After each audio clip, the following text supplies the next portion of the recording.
And now I would like to request Dr. P.K. Sinha, the most senior most doctor from AIIMS, kindly come on the dais. 2020 में तक मैंने paracetamol नहीं खाया था। मैं already institute में consultant हूँ, मुझे पता ही नहीं कि फीवर बुखार होता क्या है। और 2020 जनवरी में मैं सीधा आईसीयू में पहुंचा और 1 महीना आईसीयू में रहा। आईसीयू से जब बाहर निकला तो 5 ऑर्गन मेरे डैमेज हो चुके थे। एंड आप समझ सकते हैं कि एक मेडिसिन कंसल्टेंट का अगर 5 ऑर्गन डैमेज हो तो वो किस व्यथा में हो। चलिए जो भी हुआ, उसके बाद मैं रात में सो नहीं पाता था, चप्पल खोल के सड़क पे पागल की तरह घूम रहा हूँ, जबकि पूरी जिंदगी लोगों को काउंसिल किया हूँ बीमारियों के अगेंस्ट, चीज़ों के अगेंस्ट। तो मेरी वाइफ मुझे साइकेट्रिस्ट पे ले जाके बिठा दी, उन्होंने मुझे 4 दवाइयाँ दी। उन 4 दवाइयों को खा के मैं 2 दिन तक सोया रहा। जब मैं 2 दिन के बाद उठा कि मैं वो प्रणय सिन्हा तो हुई नहीं जो कि 4 गोली खा के और 2 दिन तक सोया हुआ। जब मैं वहां से उठा तो एक अलग दुनिया में था।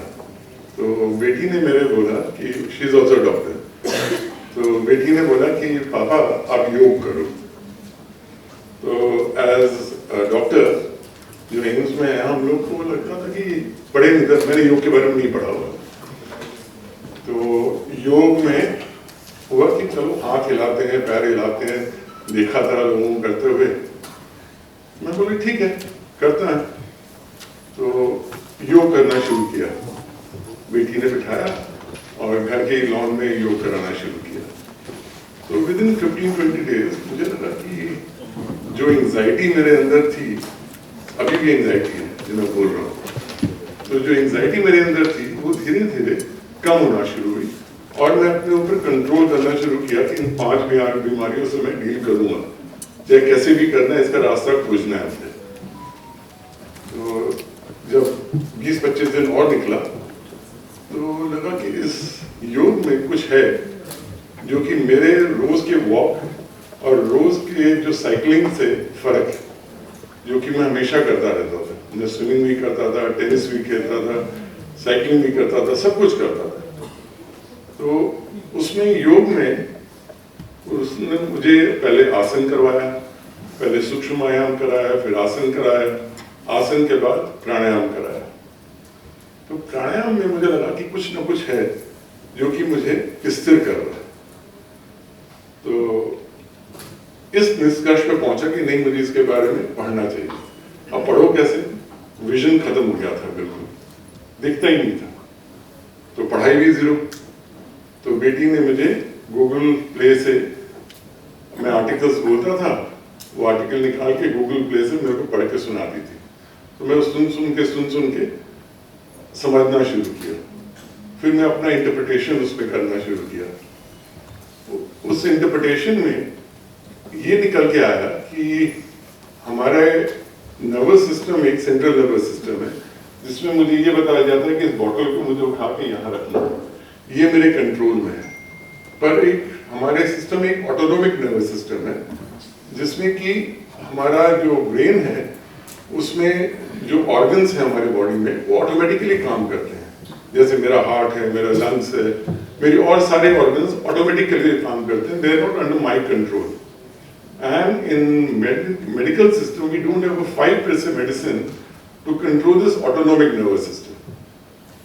तो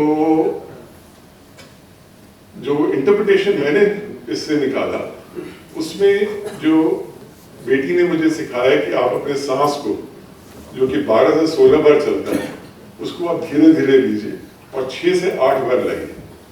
तो जब मैं 6 से 8 बार अपने सांस को लाना शुरू किया तो डेफिनेट था कि वो जो सांस को मैंने स्लो किया, तो जो मेरे ब्रेन में जो ऑटोनोमिक नर्वस सिस्टम का सेंटर है, जो सारे ऑटोनोमिक सिस्टम को कंट्रोल करता है, वो मेरे हार्ट को भी कंट्रोल करने लगा, वो मेरे लंग्स को भी कंट्रोल करने लगा, और मेरी जितनी भी ऑर्गन्स हैं जो ऑटोमेटिकली कंट्रोल सिस्टम में नहीं थे, वो थ्रू माय ब्रेथ कंट्रोल होने लगे।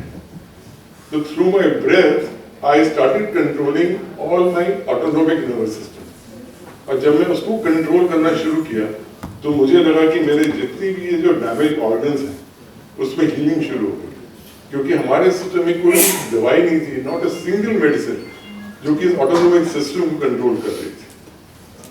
फिर उससे जब हम आगे बढ़े तो उसमें एक अनुलोम विलोम सिखाते हैं। अब अनुलोम विलोम में क्या है कि जो आपका राइट नॉस्ट्रिल है और लेफ्ट नॉस्ट्रिल है, उन दोनों में से एक वार्म एयर निकलता है, but right is warmer than the left. तो ऑटोनोमिक नर्वस सिस्टम का भी दो पार्ट है, एक सिंपैथेटिक है, एक पैरासिम्पैथेटिक है। सिंपैथेटिक है जो कि आपके हार्ट रेट को बढ़ाता है, और पैरासिम्पैथेटिक है जो आपके हार्ट रेट को स्लो करता है। तो जब आप ऑल्टरनेट ब्रीदिंग स्लो करना शुरू करते हैं, सिंपैथेटिक एंड पैरासिम्पैथेटिक, जो हम अनुलोम विलोम करते हैं, जिसको हम सूर्य नाड़ी और चंद्र नाड़ी करते हैं, तो आप ऑटोमेटिकली अपने पूरे ऑटोनोमिक सिस्टम को ही बैलेंस करना शुरू कर देते हैं, और उस बैलेंस से आपकी हीलिंग शुरू होती है। तो उसी से फिर निकल के आया कि जो हम जनेऊ पहनते हैं, तो जब हम सुबह शौच में जाते हैं तो हम अपने कान के ऊपर उसको लगा लेते हैं। इसके पीछे से वेगस नर्व जाता है कान के पीछे, वो पैरासिम्पैथिक नर्वस सिस्टम का पार्ट है। तो जैसे हम कान के पीछे उस धागे को घुमाते हैं तो हमारा पूरा सिस्टम रिलैक्स कर जाता है, और रिलैक्स करता है तो आपका ऑक्सीजनेशन बढ़ जाता है। और उसी क्रिया में मैं अब योग में समझने की कोशिश कर रहा हूँ कि साइंस को कैसे मैं इसके साथ एक्स्ट्रापोलेट करके, और बेटी के थ्रू मैं लिखवाता हूँ कि मेरे को दिख नहीं रहा है तो मैं लिख नहीं पा रहा। I am writing number of things so that मैं इस सिस्टम को और एक्सप्लोर कर सकूं और इस पर एक रिसर्च कर सकूं। इसी में एक और चीज निकल के आया। एक जगह मैं पढ़ रहा था चरक में, उसमें लिखा था कि अपनी इंद्रियों को आपको बहुत जुडिशियसली यूज करना चाहिए। तो मुझे समझ नहीं आया कि इस संस्कृत के स्टेटमेंट का मतलब क्या है। उसमें था कि अगर आप अपने जीभ को, टेस्ट को ज्यादा यूज करेंगे तो मोटा हो जाएंगे। अगर आप अपने टच सेंसेशन को ज्यादा करेंगे, तो जैसे कश्मीर में लोग कांगड़ी रखते हैं अपने को गर्म करने के लिए, तो आपको स्किन कैंसर हो जाएगा। तो आईज को ज्यादा यूज करेंगे तो आपको विजन में प्रॉब्लम आएगा। तो उसी तरह से क्या हुआ कि मेरे पास बच्चे आते थे और बच्चे बोलते थे कि हमें चक्कर आ रहा है। अब ये चक्कर जो एक सिम्टम है, ये बड़े बूढ़ों का सिम्टम है। जब उम्र हो जाती है तो लोगों को चक्कर आता है, और इंडिया में चक्कर बड़े कारण से बोलते हैं।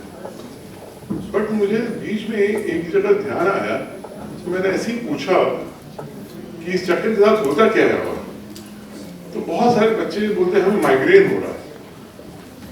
माइग्रेन इतना कॉमन तो है नहीं, पर अब आज के दिन में माइग्रेन इतना ज्यादा है कि सब लोग बोलते हैं माइग्रेन हो रहा है। लड़कियां, बच्चे सब बोल रहे हैं माइग्रेन हो रहा है। तो मैंने एक दिन इसको इंटरप्रेट करना शुरू किया, तो सब लोग ये हेडफोन्स लगाते हैं। आप जो जिसको देखिए वो ईयरफोन, हेडफोन लगाया हुआ, हर पर्पस के लिए, म्यूजिक के लिए, चैटिंग के लिए, हर चीज के लिए। और ये जो ईयरफोन लगाते हैं, इस ईयरफोन से हम सुन तो रहे हैं, मैं इतनी दूर से बोल रहा हूँ, आप सुन रहे हैं, पर अगर यही चीज मैं आपके बिल्कुल कान के पास आके बोलूंगा तो आप इरिटेट हो जाएंगे। और ये चीज हम घंटों घंटों कर रहे हैं। तो हमारे कान के अंदर एक एपरेटस होता है, जिसको हम वेस्टिबुलर एपरेटस बोलते हैं।